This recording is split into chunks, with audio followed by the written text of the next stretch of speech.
Saudara, bagaimana jalannya proses evakuasi yang sudah memasuki hari keempat? Kami juga sudah terhubung bersama dengan Emi Freezer, Kasubdit Pengarahan dan Pengendalian Operasi Bencana dan Kondisi Membahayakan Manusia Basarnas. Pak Freezer, selamat petang dengan Maidop. Selamat petang, Mbak Maido. Oke, Pak, update terkini Pak, apakah hari ini ada korban yang kembali ditemukan dan ini sudah memasuki hari keempat? Upaya pencarian yang dilakukan hari ini dibandingkan dengan hari kemarin, apa saja Pak? Baik, terima kasih. Mohon izin kami menyampaikan bahwa untuk proses evakuasi korban-korban yang terdampak akibat runtuhnya bangunan pondok pesantren di Sidoarjo ini, kami sampaikan hingga jam 11.30 kita menggunakan metode yang berbeda pendekatannya dengan metode 3 hari sebelumnya. Di mana 3 hari sebelumnya kita menggunakan metode rescue evacuation dengan menggunakan manual, kita tidak menggunakan peralatan-peralatan yang memberikan dampak rambatan getaran yang signifikan, karena alat yang kita gunakan sebagian memberikan getaran yang memberikan dampak perubahan pada struktur bangunan yang sangat-sangat tidak stabil. Lalu kemudian setelah korban hidup terakhir berhasil kami evakuasi di pukul 20.22 korban yang ke-18, maka kami lakukan analisis kembali, sensize up atau penilaian kembali lokasi, baik itu secara manual ataupun dengan menggunakan peralatan. Kami laksanakan selama 3 kali pengulangan dengan harapan bisa mendapatkan variabel penilaian yang berbeda. Namun ternyata di 3 kali waktu yang kita laksanakan mulai dari 23.30, 01.30 dan 07.00, hasil yang kami dapatkan semuanya flat atau tidak ada tanda-tanda kehidupan yang dapat tertangkap oleh alat deteksi ataupun respon balik saat kami memanggil korban-korban yang terjebak ataupun yang diperkirakan terjebak di dalam bangunan, selain dari 7 korban yang sudah pasti posisinya diketahui dan memang memerlukan pemindahan puing-puing untuk dapat dievakuasi. Dan saat ini posisi kren 1 yang bisa dioperasionalkan karena memang exit point-nya ini terbatas dan alat yang bergerak adalah alat berat yang terpilih.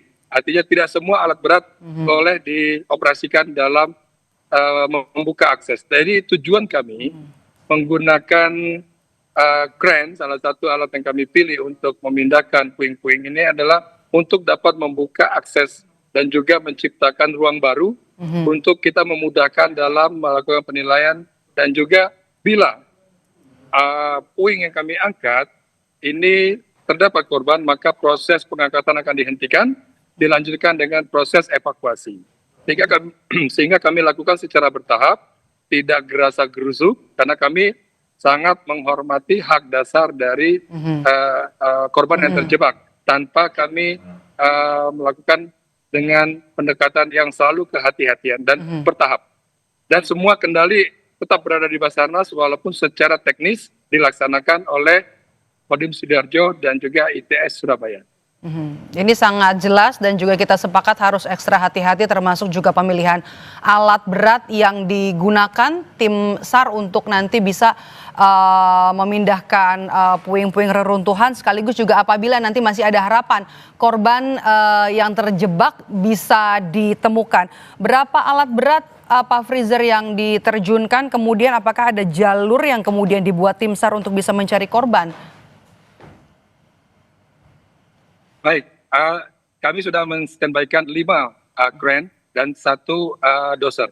Lalu kemudian ada 30 dump truck dan juga 30 unit ambulans transportasi dan ambulans gawat darurat. Dengan harapan mudah-mudahan masih mendapatkan korban yang memiliki tanda-tanda kehidupan. Lalu kemudian proses pelaksanaan satu persatu. Kami buat shifting. Jadi per 4 jam nanti kren akan diganti. Akan diganti dengan kren berikutnya. Dengan tujuan sambil kita melaksanakan operasi pembukaan jalur, kami juga ingin memberikan pengalaman langsung bagi para operator yang terlibat agar sama-sama mendapatkan lesson learned bagaimana menghandle sebuah runtuhan bangunan yang diperkirakan ada manusia di dalamnya. Sehingga kita dengan pengalaman ini tentu akan mendapatkan sumber daya yang selain memang terlatih di bidangnya, tetapi juga mempunyai sense of health. Ya. Jadi perasaan untuk bagaimana kehati-hatian itu bisa diterapkan dalam pemindahan objek. Jadi prinsipnya adalah bukan semata-mata memindahkan puing, tapi bagaimana memindahkan puing ini dengan hati-hati untuk dapat membuat akses ataupun memudahkan tim rescue melakukan pertolongan seandainya ada. Oke. Sebentar Pak, lagi ada pengumuman. Ya, silakan Pak. Pak Freezer, ini juga kan yang tadi Anda sebutkan harus ada ekstra hati-hati karena ini bukan hanya soal memindahkan puing, tapi juga bagaimana agar bisa setelah ada proses pemindahan diharapkan juga bisa menemukan korban. Selain itu apalagi kemudian tantangan yang dihadapi oleh tim SAR dalam proses evakuasi?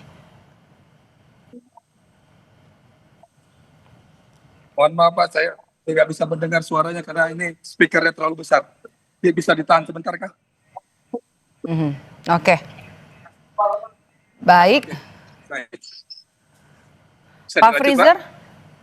Siap. Ya, singkat saja, Bapak ini juga tentu masih ada harapan dari 59 keluarga dari santri yang masih dinyatakan hilang. Masih adakah deteksi kehidupan hingga dengan sore ini, Pak Freezer? Untuk harapan harus selalu kita tingkatkan. Karena dengan berbaik sangka insya Allah kita akan diberikan jalan. Ini adalah ikhtiar kita. Ikhtiar yang kita lakukan secara bersama-sama, secara kolektif dari semua lapisan. Mudah-mudahan memberikan kesempatan terbesar bagi kita untuk bisa mendapatkan korban lebih lanjut. Tetapi harapan sejatinya adalah yang masih dalam pencarian itu mereka tidak terjebak di dalam bangunan. Oke, baik. Dan tetap mengedepankan positive thinking dengan pengharapan betul kepada Tuhan yang Maha Esa. Baik, terima kasih Pak Emi Freezer, Kasubdit RPDO KMM Basarnas sudah bergabung bersama kami. Selamat bertugas kembali, Pak Freezer. Terima kasih Pak Ebo.